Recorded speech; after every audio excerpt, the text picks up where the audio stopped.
کیا انہوں نے اپنے اوپر پرندوں کو نہیں دیکھا جو پروں کو پھیلائے رہتے ہیں اور ان کو سکیڑ بھی لیتے ہیں؟ رحمان کے سوا انہیں کوئی تھام نہیں سکتا، بے شک وہ ہر چیز کو دیکھ رہا ہے۔ بھلا ایسا کون ہے جو تمہاری فوج بن کر رحمان کے مقابلے میں تمہاری مدد کر سکے؟ کافر تو دھوکے ہی میں ہے۔ بھلا اگر وہ اپنا رزق بند کر لے تو کون ہے جو تم کو رزق دے سکے؟ لیکن یہ سرکشی اور نفرت میں پھنسے ہوئے ہیں۔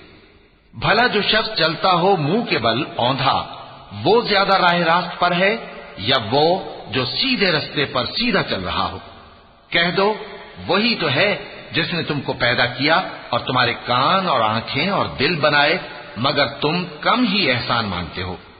کہہ دو کہ وہی ہے جس نے تم کو زمین میں پھیلایا اور اسی کے روبرو تم جمع کیے جاؤ گے۔ وَيَقُولُونَ مَتَى هَذَا الْوَعْدُ إِن كُنتُمْ صَادِقِينَ